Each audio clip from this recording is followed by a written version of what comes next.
Merci, Monsieur le Président. Je voulais interpeller les deux ministres de l'Intérieur sur la question de la garantie du respect des droits et libertés, puisque nous avons connu au cours des derniers mois, avec l'établissement en France de l'état d'urgence sanitaire, des restrictions très fortes en matière de liberté civile, et notamment de liberté de droit de réunion et de manifestation. Et donc, je voudrais avoir des détails, des éléments sur la stratégie, la doctrine un peu qui a été choisie en Allemagne. Et plus généralement, et c'est au-delà de la question de la crise sanitaire, interpeller les deux ministres sur d'éventuelles collaborations et travaux en matière de doctrine de maintien de l'ordre et de notamment de stratégie de désescalade. Il me semble que ce sont des échanges qui seraient très profitables mutuellement, et donc notamment en France, de ce que je sais, de ce sur quoi nous avons travaillé au niveau de notre groupe en matière de désescalade et de ce qui est mis en œuvre au niveau allemand. Il serait bénéficiaire que, y compris au sein de cette assemblée parlementaire, interparlementaire, des échanges plus approfondis, des collaborations plus approfondies aient lieu entre nos deux pays sur ces questions.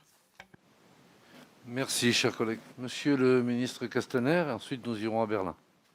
Merci, Monsieur le Président. Madame la députée, je l'ai dit dans mon propos liminaire et je l'ai redit dans une question, il est clair que la mise en place d'un état d'urgence, quel qu'il soit, est composé de mesures qui ont enfreint les libertés individuelles. Personne ne peut le contester, et d'ailleurs les Français ne l'ont pas contesté, ils l'ont mis en œuvre. Ils l'ont mis en œuvre parce qu'ils avaient compris l'enjeu de le mettre en œuvre.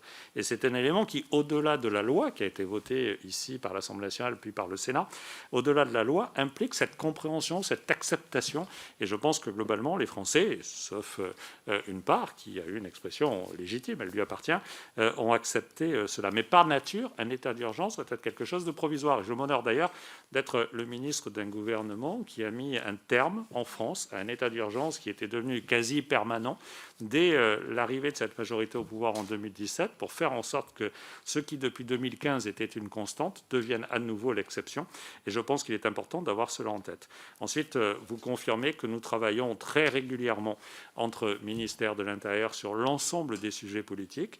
Il nous est arrivé, par exemple, avec Horst Seehofer, de nous rendre à Malte pour que l'honneur de l'Europe dans l'accueil des réfugiés sauvés en mer soit porté, incarné, à un moment où plus aucun bateau ne pouvait accoster ou débarquer en Italie ou à Malte. Et c'est Horst Seehofer et moi qui avons fait en sorte qu'aujourd'hui la France et l'Allemagne soient les premiers Européens en matière d'accueil de réfugiés, parce que nous savons aussi ce dont nous pouvons nous inspirer. Nous travaillons ensemble main dans la main sur ces sujets.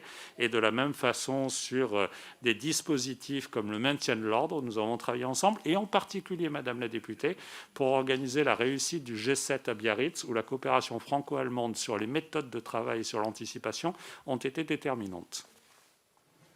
Merci, Monsieur le ministre. Monsieur Seehofer à Berlin.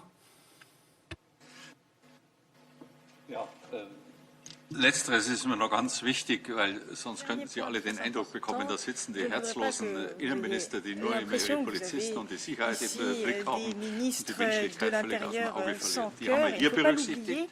Ich bin auch Verfassungsminister, das heißt, ich muss immer darauf achten, dass die Maßnahmen auch verfassungsgemäß sind. Und da ist die Versammlungsfreiheit ein hohes Gut.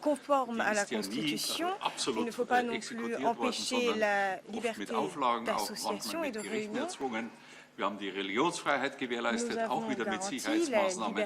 Und ich möchte schon einmal darauf hinweisen, die beiden Länder, Frankreich und Deutschland, sind die ersten gewesen in ganz Europa, ohne dass andere mitgezogen haben, die aus der Seenotrettung Menschen aufgenommen haben und auch, das ist jetzt beabsichtigt, die Kinder aus Griechenland. Also das soll auch mal hier nochmal gesagt werden, dass die Humanität trotz all der Herausforderungen on bei essaye uns de nicht auf der maintenir Strecke bleibt. l'humanité malgré toutes ces restrictions.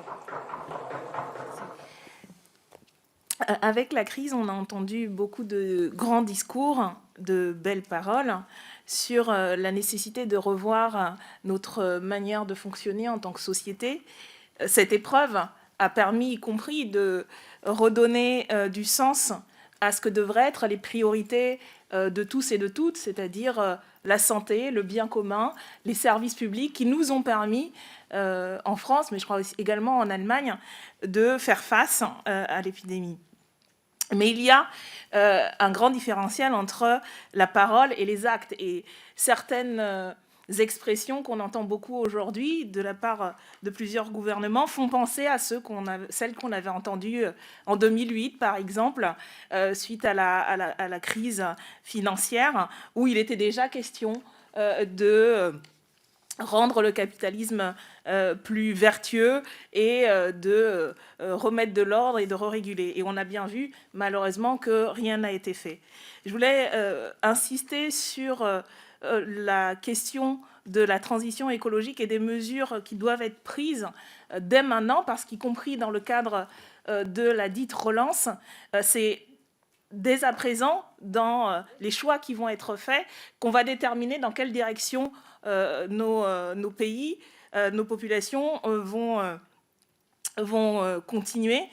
Soit on continue comme avant, avec le même cadre d'esprit, soit on bifurque, et nous sommes en faveur de la bifurcation écologique. Et je veux faire référence notamment à la question du secteur aérien, et aux interpellations nombreuses, notamment dans la société civile, quant aux choix qui sont faits en ce moment dans nos deux pays et au niveau européen, de ne pas de faire intervenir de conditionnalités plus strictes et plus contraignantes dans le soutien financier qui est fait à ces secteurs parmi les plus polluants.